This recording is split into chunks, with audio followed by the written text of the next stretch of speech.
നമ്മൾ കഷ്ടപ്പെടുന്ന സമയത്തെ നമ്മുടെ കൂടെ ആരും കാണത്തില്ല.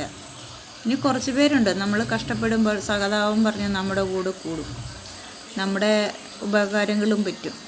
പക്ഷെ നമുക്കൊരു സുഖമെന്ന് കാണുമ്പം അവർ പിന്നെ നമ്മളോട് ഭയങ്കര കുശുമ്പായിരിക്കും, കെറുവായിരിക്കും. പിന്നെ നമ്മളെ ഏഴായാലും അവർ വരത്തില്ല. കാര്യം എന്താ, നമ്മൾ കഷ്ടപ്പെടുമ്പോൾ അവർക്കതൊരു സന്തോഷമാണ്, അത് കാണാനായിട്ട് വരും.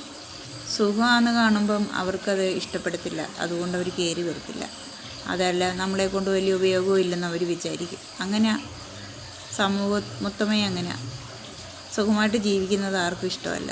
കഷ്ടപ്പെടുന്നത് കാണാൻ എല്ലാവർക്കും ഇഷ്ടമാണ്. അങ്ങനല്ലേ?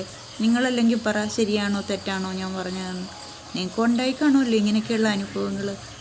അപ്പം നമ്മൾ അവിടെ നിന്നും തളരാൻ പാടില്ല. നമ്മൾ എത്ര കഷ്ടപ്പെട്ട് നമ്മൾ മുന്നോട്ട് ജീവിക്കുക, അങ്ങനെയുള്ളവരുടെ മുന്നേ നല്ലതായിട്ട് ജീവിക്കാൻ പഠിക്കുക. അതാണ് വേണ്ടുന്നത്. ജീവിതത്തിലെ ഏറ്റവും വലിയൊരു വിജയം അതാണ്. പക്ഷേ അത് കഷ്ടപ്പാടുള്ള സമയത്ത് പിടിച്ചു നിൽക്കാൻ ഭയങ്കര പാടാണ്. നമ്മളെ സപ്പോർട്ട് ചെയ്യാൻ അധികം ആൾക്കാരൊന്നും കാണത്തില്ല. അപ്പം നമ്മൾ സ്വയം എല്ലാത്തിലും പിടിച്ചു നിൽക്കാൻ ശീലിക്കും. ആ കഷ്ടപ്പാട് പിന്നെ എന്ത് ചെയ്യും? ദൈവം അറിയും. ദൈവം അറിഞ്ഞു കഴിഞ്ഞാൽ പിന്നെ നമ്മളെ ഒരുപാട് ഉയരങ്ങളിൽ എത്തിക്കാൻ ഏത് തളർച്ചയിലും താങ്ങായും തണലായും നമ്മളെ നിർത്തും ഭഗവാൻ. അതാണ് ഭഗവാന്റെ ശക്തി. നമ്മളതിന് ഒരുപാട് അമ്പലത്തിൽ പോകണമെന്നൊന്നുമില്ല. നമ്മുടെ ജീവിതങ്ങളിലെ എല്ലാ പ്രതിസന്ധികളും പിടിച്ചു നിൽക്കാൻ നമ്മൾ പഠിക്കണം. അപ്പം നമ്മൾ ഈശ്വരനെ കൂടുതൽ വിളിച്ചാൽ മതി. അപ്പം നമ്മൾ പറയും, എന്തെല്ലാം എത്രമാത്രം ദൈവത്തെ വിളിച്ചിട്ടും ദൈവം ഇങ്ങനെ എന്നെ പരീക്ഷിക്കുവാണല്ലോ എന്ന് നമ്മൾ പറയും. പക്ഷേ പരീക്ഷണങ്ങളിലെല്ലാം നമ്മൾ ജയിച്ചു കഴിഞ്ഞാൽ പിന്നെ ഈശ്വരൻ നമ്മുടെ കൂടെ തന്നെ കാണും.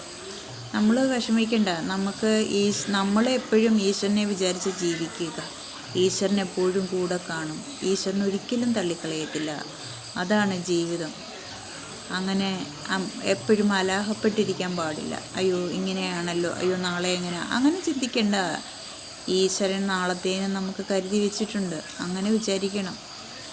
നമ്മൾ ഈശ്വരനെ മനസ്സിൽ ഉറപ്പിച്ച് ജീവിക്കുക. അതാണ് ജീവിതത്തിൻ്റെ ഏറ്റവും വലിയ ലക്ഷ്യം.